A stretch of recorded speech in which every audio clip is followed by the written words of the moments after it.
जय जिनेन्द्र। आप सभी ने लास्ट सेशन को बहुत अच्छे से सुना और बहुत अच्छे से बहुत सारे रिस्पॉन्स हमको मिले, उसके लिए थैंक यू सो मच। आज इसी टॉपिक को हम आगे करने वाले हैं कि जो नवकार मंत्र है उसे कैसे सही से यूज करके हम अपनी लाइफ में उसका लाभ ले सकते हैं और क्यों आगे ये हमारी लाइफ में काम नहीं करता है। इसकी बहुत सारी जानकारी आज हम फिर से मामा जी के मुख से सुनेंगे और आप लोगों ने जो रिस्पांस दिया है उसके लिए थैंक यू सो मच। और अगर आपको लगता है कि ये चीजें सब तक पहुंचनी चाहिए तो ये आपका एक कंट्रीब्यूशन है कि आप भी लोगों तक ये वीडियो पहुंचाएं, जो कि बहुत जरूरी है। हम चाहते हैं कि इस तथ्य को, जो नवकार मंत्र है, ऐसे बहुत सारे विषय हम आपके साथ साझा करने वाले हैं, जो कहीं ना कहीं हमें बहुत सारे जो हमारे डाउट्स है वो क्लियर हो जाएंगे और हम इसे अपने जीवन में यूज करके बहुत एक अच्छा अनुभव ले सकते हैं। तो मामा जी, आपका स्वागत है आज के सेशन में। और हाँ, हम जानना चाहते हैं कि कैसे नवकार मंत्र का सही यूज करके सही उसको हम अपने लाइफ में यूज करके काम कर रहे हैं, कर सकते हैं, और कैसे ये हमारे लाइफ में आगे यूजफुल हो सकता है। मामा जी, आपका स्वागत है। थैंक यू मीनाक्षी जी। आप सबके भीतर विराजमान परमात्मा को अत्यंत भक्तिपूर्वक अभेद भाव से नमस्कार नमस्कार नमस्कार।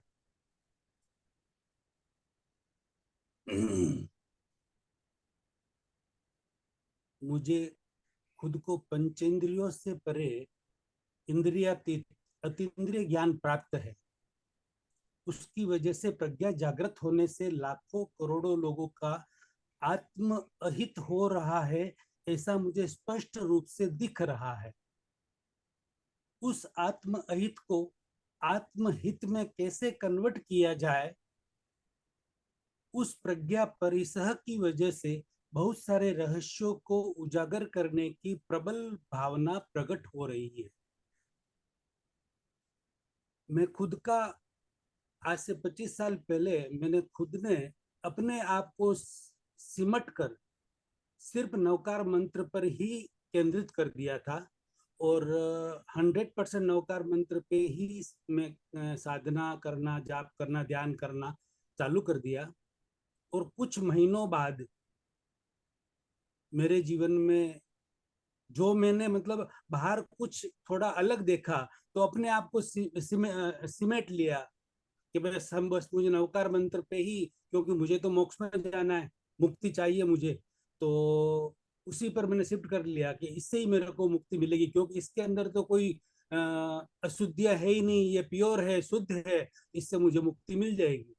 ये समझकर मैंने महीनों तक लंबी साधना, ध्यान, जाप वगैरह अच्छी तरह से करता रहा और सात्विक संकल्प लेकर मुझे सिर्फ मोक्ष चाहिए, मुक्ति चाहिए और कुछ नहीं चाहिए।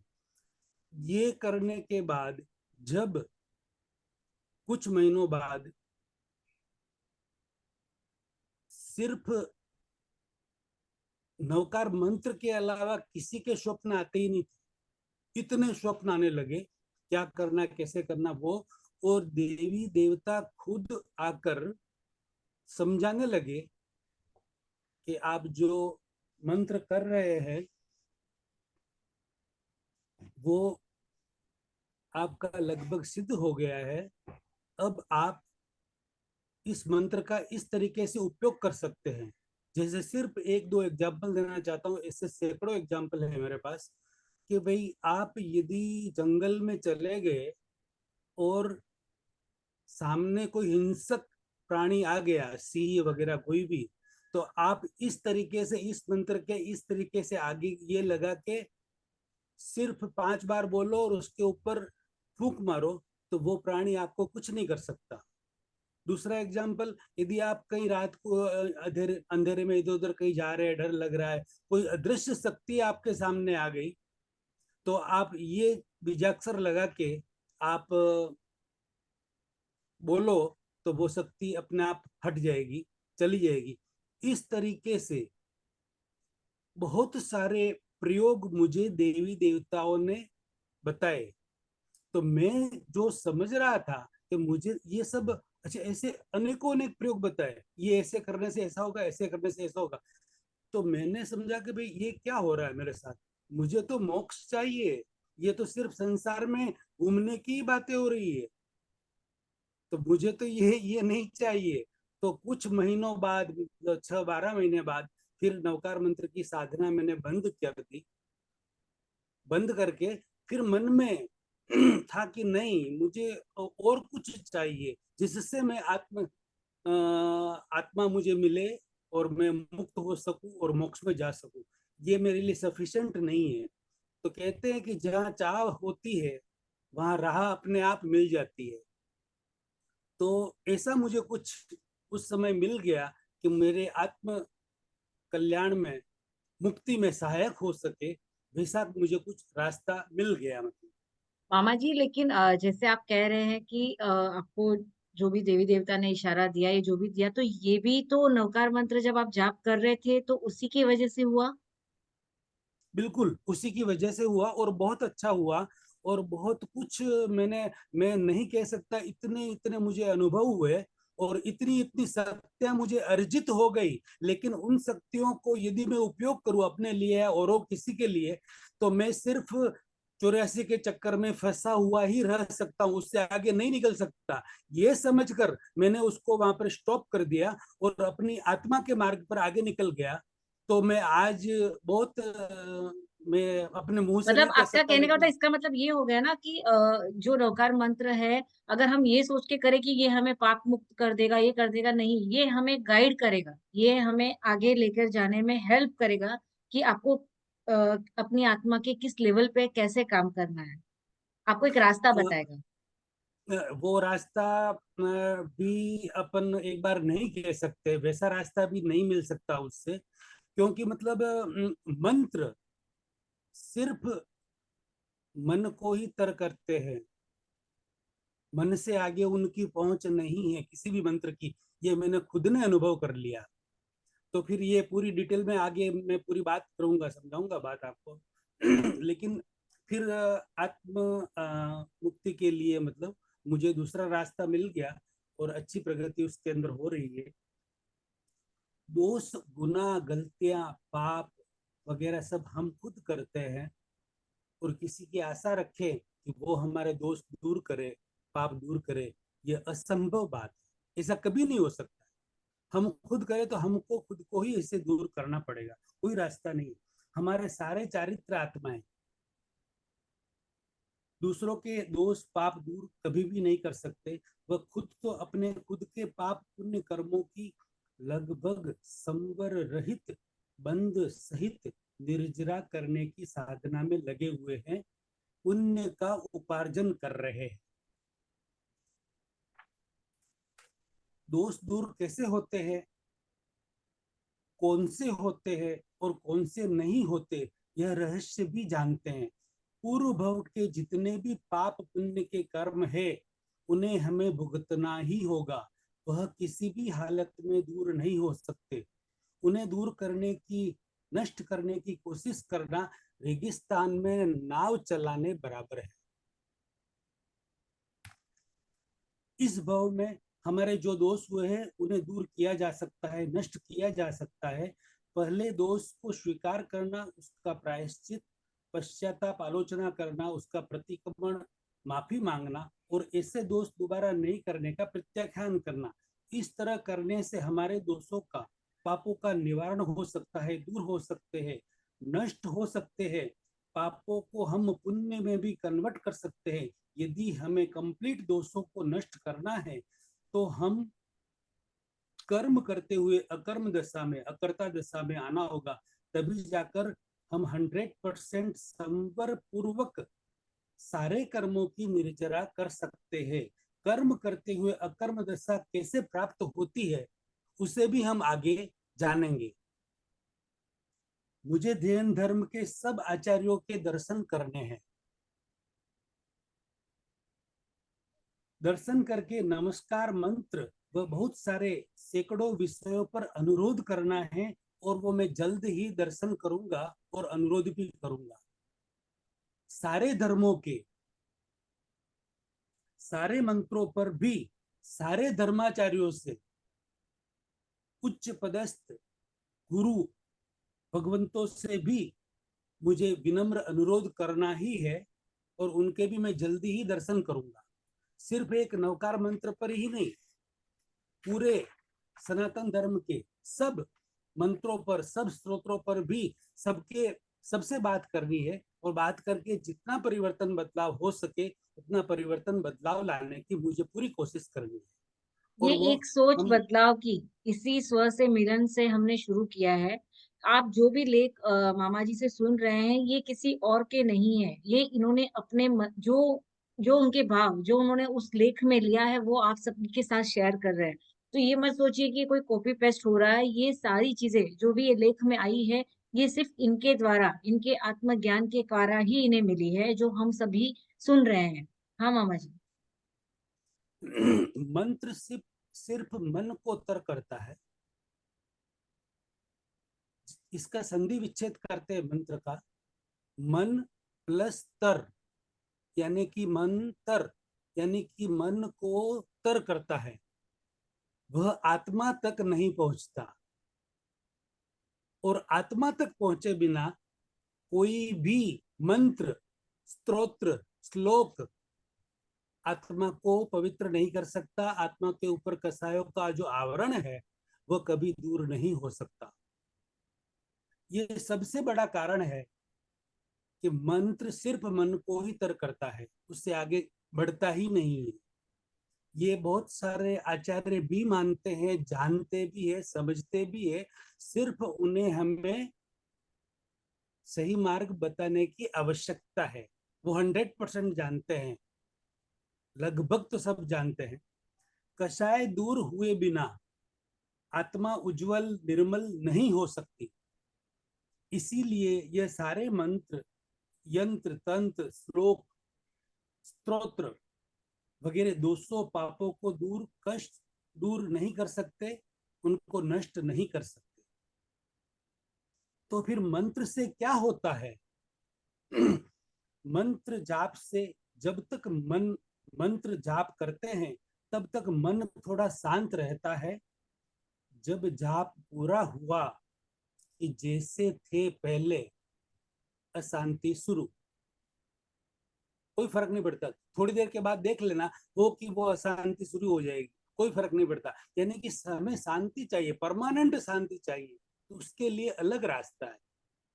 मामा जी, आप बता रहे हैं कि कुछ नहीं होता, लेकिन जो हमने इतने सालों में देख रहे हैं, कितनी बार जब कोई ज्यादा बीमार हो जाता है तो हम कोई मंडल या कोई भी एक ग्रुप को या कोई जो मंत्र ध्यान करते हैं, हम उन्हें कहते हैं कि आप इसकी सुरक्षा के लिए, इसके स्वास्थ्य की सुरक्षा के लिए मंत्र ध्यान कीजिए। तो कहीं ना कहीं, मतलब मैं आपको इसलिए रोक रही हूँ कि क्या वो गलत है या उनका थॉट लेवल गलत है, क्योंकि उनका जो विश्वास है कि नहीं मंत्र नहीं ज्ञान करने से ठीक हो सकता है। नहीं, आप बिल्कुल सही कह रही है, बिल्कुल सही कह रही है आप।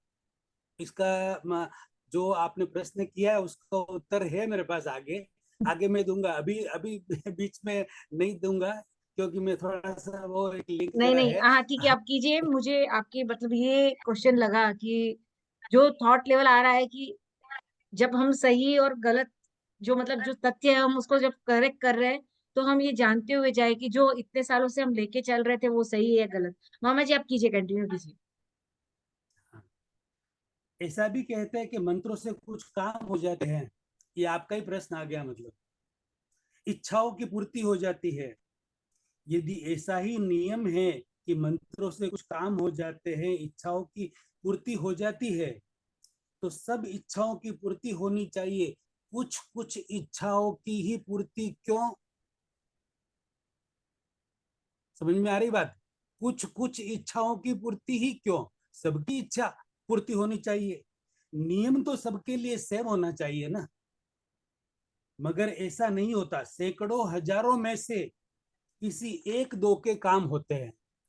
सैकड़ों हजारों में से किसी एक दो के ही काम होते हैं, सबके काम नहीं होते। इसलिए ये प्रूव होता है कि जिनके पुण्य प्रबल है, आपका ही उत्तर आ रहा है ये, जिनके पुण्य प्रबल है, एक मंत्र का निमित्त मिला, काम हो गया। जैसे कौवे का डाल पर बैठना और डाल का गिरना। डाल तो गिरने वाली ही थी, सिर्फ कौवे को बैठने की देर थी। इस तरह उन एक दो व्यक्तियों का काम होना ही था, सिर्फ एक मंत्र का निमित्त मिला और काम हो गया। सबका नहीं हो सकता। जिनके पुण्य प्रबल नहीं है, अब काम क्यों नहीं होता ये भी समझते हैं। जिनके पुण्य प्रबल नहीं है उन्हें निमित्त नहीं मिलता, पापों का उदय है, सैकड़ों मंत्रों के जाप से भी उनकी इच्छा पूरी नहीं होती। ऐसा हमने हमारे जीवन में कितनी बार कितने ही लोगों के मुंह से सुना होगा कि हमने यार इतना जाप कर लिया, इतने मंत्र कर लिए, ये कर लिया, वो कर लिया, तपस्या कर ली, ये कर ली, तो भी हमारा काम नहीं हो रहा है। ऐसा भी हमने काफी सुना। उनका काम नहीं होता। इससे ये प्रूव होता है कि मंत्रों से सबकी इच्छा पूरी नहीं होती, सबका काम नहीं होता। सिद्धांत तो सिद्धांत ही है मीनाक्षी जी, सबके लिए सेम होना चाहिए ना, अलग अलग थोड़ी हो सकता है क्या? नियम तो सबके लिए सेम होना चाहिए। H2O को मिलाने से पानी बनता है, कोई भी बनाए कहीं भी बनाए, ये होता है सिद्धांत। यदि मंत्र से काम होता है कि हाँ मंत्र से काम होना ही है, होता ही है, तो सबका होना चाहिए, सेम होना चाहिए। ऐसा नहीं होता है। H2O को आप मिलाओ, मैं मिलाऊं, यहाँ मिलाए, फॉरन में मिलाए, कहीं भी मिलाए, तो पानी बनेगा। इसको कहते हैं सिद्धांत, इसको कहते हैं नियम, वो चेंज नहीं हो सकता। उस तरीके से यदि मंत्रों से काम होता, इच्छा पूरी होती, तो सैकड़ों हजारों में से एक तो की क्यों, सबकी क्यों नहीं? सबकी इच्छा पूरी होनी चाहिए, मगर ऐसा नहीं होता।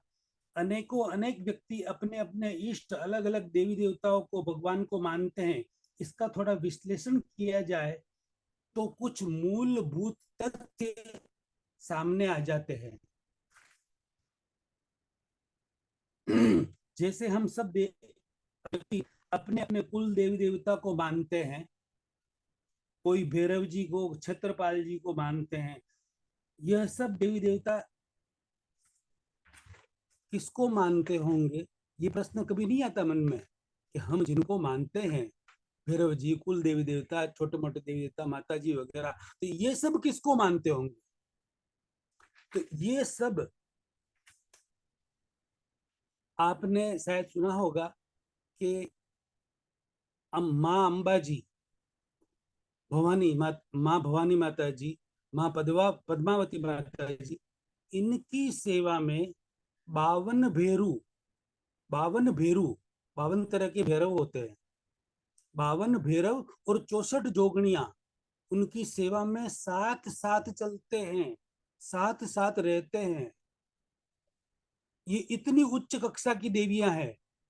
माँ अम्बा जी, भवानी माता जी, पद्मावती माता जी, माँ तुलजा भवानी, ये माँ काली माता जी, ये बहुत ऊंची, बहुत टॉप लेवल की देवियां हैं। उनकी सेवा में ये 52 भीड़ और 64 जोगने साथ साथ चलते हैं। तो अब प्रश्न खड़ा होता है कि तो फिर ये माता जी किसको मानते होंगे? इतनी बड़ी उच्च कक्षा की देवियां, ये माता जी वगैरह किसको मानते होंगे? ये किनका जाप करती होगी, ये किनका ध्यान करती होगी? ये भी तो प्रश्न खड़ा होता है ना। तो इसका उत्तर ये है कि ये माता जी, ये सारी देवी देवता जो बहुत ही टॉप और उच्च कक्षा के, वैमानिक कक्षा के जो देवी देवता है, वो सब हमारे तीर्थंकरों की, भगवान महावीर स्वामी की, जो अभी वर्तमान में भगवान श्री सिमंदर स्वामी है उनकी, और भगवान श्री राम की जब वो थे, भगवान श्री कृष्ण की, भगवान श्री शिव की, मतलब जो कल्याण स्वरूप जितने भी शिव हो गए हैं उन सब की, जिसमें भगवत गुण प्रकट हो गया है, उन सब की सेवा में वो देवियां और देव रहते हैं। तो अब ये प्रश्न हुआ कि यदि इतनी उच्च कक्षा की देवी देवता भी भगवान की, तीर्थंकरों की, हमारे हम जो इतने भी सनातन धर्म के जितने भी भगवान मान रहे, उन सबकी सेवा में रहती है, तो भगवान खुद किसका जाप करते हैं, वो किसका ध्यान करते हैं? अरे वो क्या करते हैं तब भगवान बनते हैं? ये कितनी बड़ी बात है।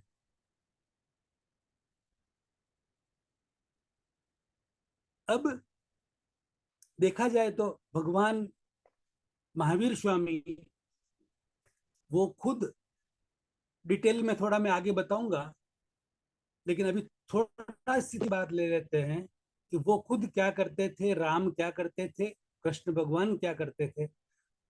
भगवान महावीर स्वामी खुद अपनी आत्मा में रहते थे। पूरे जगत को उन्होंने निर्दोष देखा और खुद निर्दोष हुए, और अपनी आत्मा के ऊपर जो आवरण थे उनको अपनी साधना से दूर करके मोक्ष पधार गए। अब भगवान श्री कृष्ण पर आते हैं, तो भगवान कृष्ण ने अर्जुन को कहा कि हे अर्जुन, तुम अपने आप को पहचानो, तुम वीतराग हो जाओ, तुम निर्भय हो जाओ, तभी जाकर तुम आगे बढ़ सकते हो। अब भगवान राम की बात करें तो भगवान राम को उनके गुरु मुनि वशिष्ठ ने उनको बोला कि हे राम, तुम अयोध्या के राजा नहीं, तुम दशरथ के पुत्र नहीं, तुम सीता के पति नहीं, तुम खुद आत्मा हो, तुम खुद ही परमात्मा हो। उन्हें आत्मज्ञान दिया मुनि वशिष्ठ ने, तुम खुद ही परमात्मा हो, अपनी आत्मा को पहचानो, और आत्मा को पहचान के अपनी आत्मा में आ जाओ। भगवान राम ने भी अपनी आत्मा को पहचाना, और उस समय जो तीर्थंकर हाजिर थे उनके पास जाकर दीक्षा ली, अपने कर्मों का नाश किया और मोक्ष ले गए। आज हम नमो सिद्धाणम जो बोलते हैं, भगवान राम को नमस्कार होता है। उनके परम शिष्य हनुमान जी, वो भी, उन्होंने भी दीक्षा ली, दीक्षा लेकर वो भी कर्म अपने पूरे करके मोक्ष पधार गए। नमो सिद्धाणम जो हम बोलते हैं, हनुमान जी को भी हम नमस्कार करते हैं। मामा जी, आप जो ये कह रहे हैं, क्या ये किसी ग्रंथ या किसी बुक में ऐसा कोई है, लिखा हुआ है है कि है इन्होंने लिया है? है क्योंकि है जैसे अमुक प्रश्न बुक मुझे में आ रहे हैं, वैसे बहुत लोग जो भी यहाँ पे श्रोता सुन रहे हैं उनको भी आएगा कि जो भी आएगा। हम बोल रहे हैं वो सिर्फ किसके मत पे बोल रहे हैं कि ये सब कुछ हुआ था तभी। बिल्कुल बिल्कुल बिल्कुल, उसका सबका उदाहरण, जिनको जो भी प्रश्न खड़े होंगे उन सबका आंसर हम उनको संतोष हो वैसा 100% देंगे। और पांडव, सारे पांडव भगवान नेमिनाथ के पास लास्ट में युद्ध करके, कल ही सेशन में अपनी बात हुई थी, नेमिनाथ भगवान के पास जाकर दीक्षा ली और अपना सारे कर्मों को प्रतिक्रमण प्रायश्चित करके पूरे करके वो भी मोक्ष पधार गए सारे पांडव। हम नमो सिद्धानंद जो बोलते हैं उनको भी नमस्कार होता है। यानी कि जैन धर्म सिर्फ नाम जैन धर्म के हम जैन है, ऐसा नहीं है। जैन धर्म तो पूरे जनमानस का जैन धर्म है। ये नवकार मंत्र जो है वो सबका मंत्र है। पंच परमेष्टि यानी कि पंच परमेष्टि जिनके गुण है, फिर वो कोई भी धर्म के हो, कोई भी धर्म के हो, पंच यानी परमेष्टि हमें अपने जिनके आप गुण को है। कोई भी धर्म में नहीं बांटना है, ये सबका है। नहीं, हम्म। बिल्कुल बिल्कुल, तो पंच परमेष्टि जिनके गुण हो किसी भी आत्मा के, वह उन सबको नमस्कार है। ये सबका है, हमारा अकेले का नहीं है, सबका है, मानव मात्र का है। तो इसके आगे की बात हम अगले वीडियो में लेते हैं। आज आज के लिए जो भी श्रोता यहाँ पे सुन रहे हैं, एक तो प्रश्न मामा जी ने कहा था कि भगवान को भगवान किसकी आराधना करते थे, आप क्या जानते हो, आप क्या समझते हो, तो ये जरूर कमेंट करना।